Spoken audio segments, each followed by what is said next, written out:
2h26, o Expresso Band News agora abre espaço para conversarmos com o Gustavo Mendes, gerente-geral de medicamentos e produtos biológicos da Anvisa. Já está aqui conosco também pelas nossas lives, você pode acompanhar.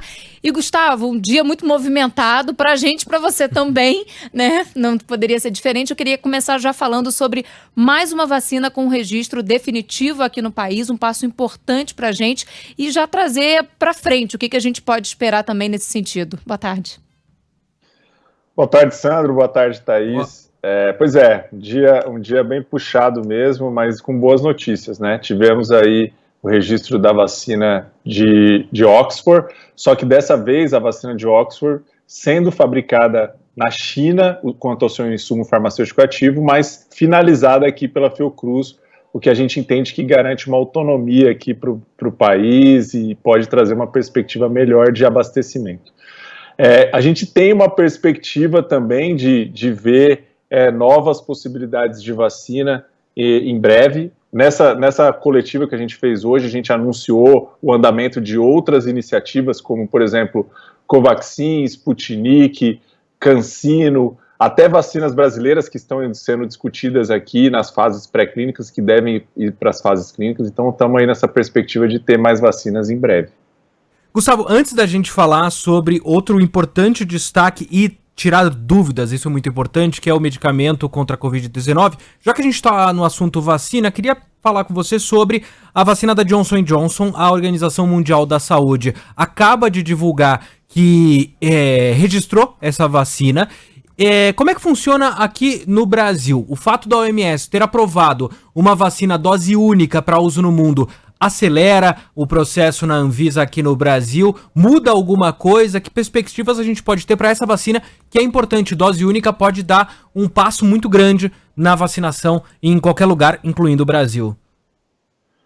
Com certeza, Sandro. E além disso, essa vacina tem uma outra característica, que é o fato de que estudos para comprovação de eficácia e segurança foram feitos aqui no Brasil. Então, na verdade, a Anvisa já está acompanhando essa vacina desde o ano passado, em que nós aprovamos os estudos com participantes brasileiros, e a gente tem recebido as informações da Janssen, que é a empresa que é a desenvolvedora dessa vacina, por meio de um procedimento chamado submissão contínua, ou seja, a empresa vai compartilhando conosco os dados à medida em que eles vão sendo gerados, e o estudo foi finalizado em fevereiro.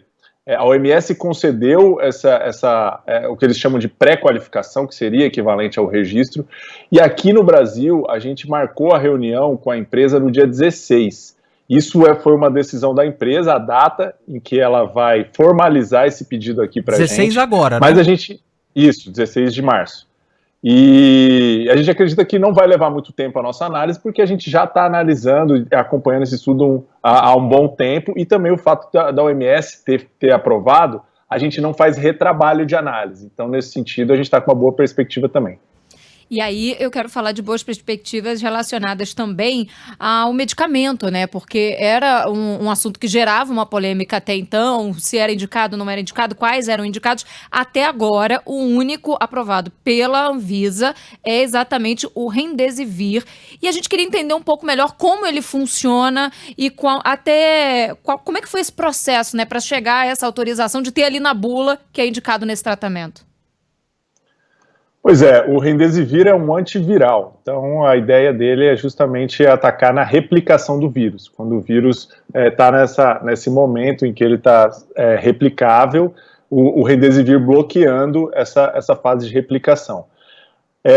Durante o desenvolvimento clínico, ou seja, quando o medicamento vai ser testado e vai verificar para que ele serve e onde ele pode atuar melhor, a melhor resposta que foi obtida com o Remdesivir foi para diminuição de tempo de hospitalização. E a gente sabe que o tempo de hospitalização é uma das coisas que mais onera os sistemas de saúde, tanto o SUS quanto os sistemas privados, né? Porque as pessoas acometidas com a Covid que precisam ser hospitalizadas, elas passam um tempo grande, né, ocupando o leito, e é isso que faz com que seja uma doença bastante de muito impacto no sistema. Então, durante esses estudos, nós observamos que esse dado tinha uma relevância estatística, ou seja, funcionava para isso, e nós já começamos todas as discussões com a empresa tendo como foco esse desfecho. E então é para isso que a gente aprovou. Na bula vai ter essa indicação que é para pacientes que estão hospitalizados, mas que estão usando oxigênio suplementar. Ainda sobre o medicamento, eu queria muito reforçar com os ouvintes, para quem está escutando, não adianta, primeiro que ele não está disponível, você não compra numa farmácia agora, ainda não é um medicamento facilmente encontrado, mas assim, para reforçar com os nossos ouvintes, né, Gustavo, não é um medicamento que, eu tô aqui com sintomas, eu começo a tomar, não é esse o procedimento. E não é preventivo, né? Exato, eu não vou tomar que nem vitamina C a gente toma achando que vai prevenir alguma coisa.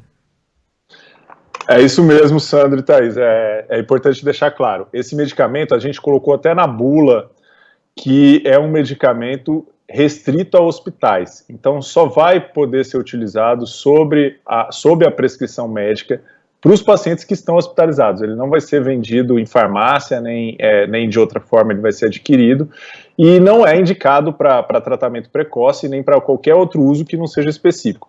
Mas já é uma grande notícia, porque a gente sabe que desse desfecho positivo que ele tem para diminuir o tempo de hospitalização.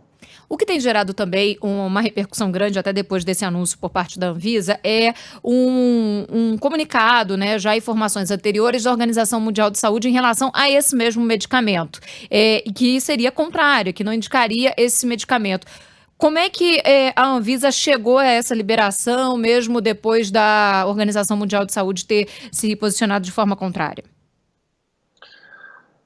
A Organização Mundial de Saúde, o estudo, ela baseou a sua recomendação no estudo que foi feito, que chama de Solidarity. Foi um estudo que foi feito para vários antivirais, e um deles é o Remdesivir, mas esse estudo, o desfecho foi de mortalidade. E realmente, né, no desfecho mortalidade, o Remdesivir não mostrou uma relevância estatística significativa, e por isso que a gente nem colocou em bula que o Remdesivir preveniria mortalidade. A gente está dizendo de redução de tempo de hospitalização. Então, a grande questão aí é isso, que o foco que nós estamos dando para a aprovação desse produto.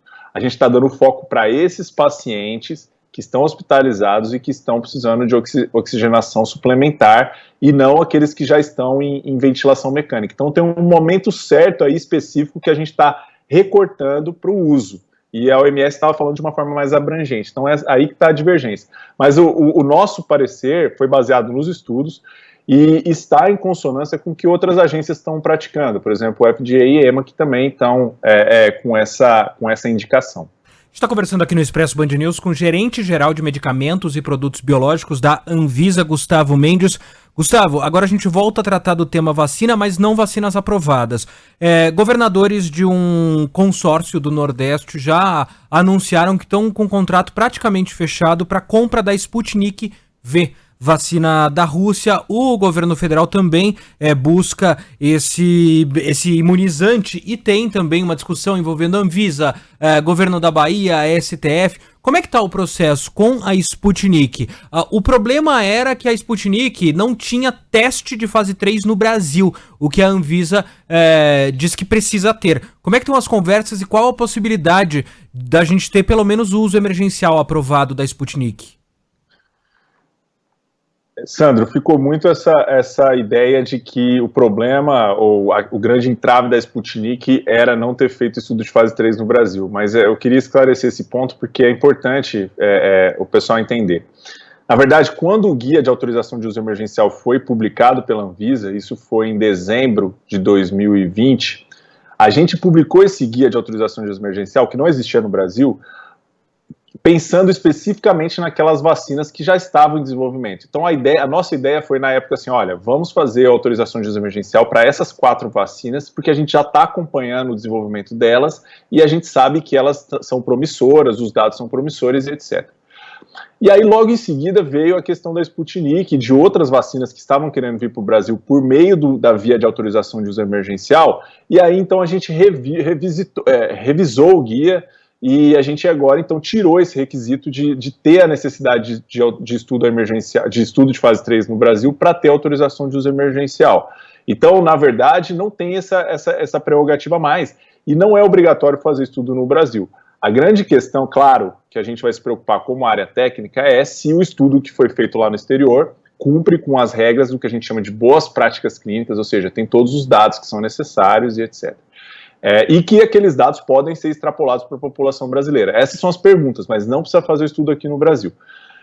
No caso da Sputnik, então, a gente já começou as conversas desde lá do meio do ano passado, quando a parceria era com o Tecpar, depois a parceria mudou para a União Química. A União Química pediu para fazer um estudo clínico aqui no Brasil, a gente fez algumas exigências, e essas exigências não foram cumpridas até o momento. Aí depois eles entraram com autorização de uso emergencial, na época que o guia não tinha sido revisado, a gente devolveu.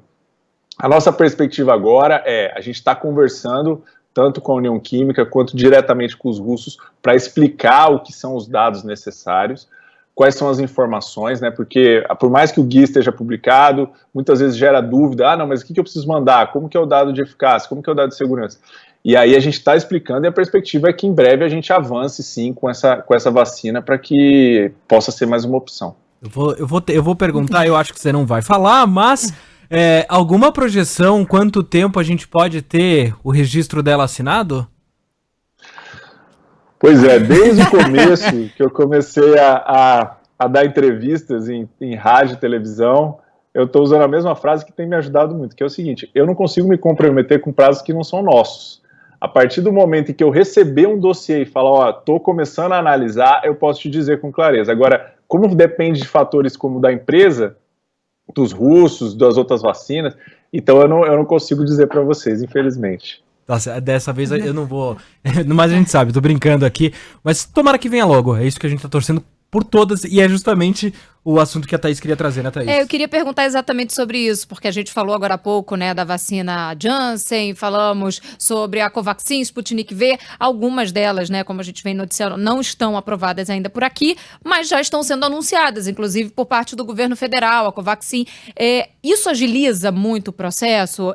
O prazo, a gente tinha primeiro, no primeiro momento, 60 dias, depois a gente foi diminuindo, a gente sabe que com dados internacionais isso fica mais fácil, você acabou de falar. Você acredita que essa compra já firmada agiliza também o processo? Eu enxergo, Thaís, que são coisas diferentes. Eu enxergo que o processo de negociação são processos que correm pelo Ministério, pelos governos, que não passa pela Anvisa. É claro que eu entendo que faz sentido para mim o fato de que se o Ministério já comprou, ou se tem alguém comprando, a empresa tem o maior interesse em disponibilizar os dados o quanto antes. Para a Anvisa, o que pesa mesmo é isso, a gente precisa ter acesso aos dados. Se eu não conseguir olhar e saber que realmente foi feito um estudo, que o estudo está correto, segue as recomendações, mostrou que a vacina é eficaz, mostrou que é segura, não dá para a gente se posicionar. Então, e isso depende estritamente das empresas, porque é as empresas que detêm esses dados. Então, por isso que a gente, nesse caso, a gente não vê eu não vejo uma relação muito direta, sabe? Gustavo Mendes, gerente-geral de medicamentos e produtos biológicos da Anvisa. Gustavo, mais uma vez, muito obrigado por conversar aqui com a Band News FM, tirar todas essas dúvidas. Bom descanso no fim de semana, mas querendo dizer bom trabalho, porque se trabalhar no fim de semana, quem sabe sai até mais rápido. A gente já está trabalhando aí direto em vários fins de semana que a gente nem lembra mais como é que é, mas seguimos na luta. Um abraço. Sem dúvida, um abraço. Obrigado, Gustavo. Agora 2h40, horário de Brasília.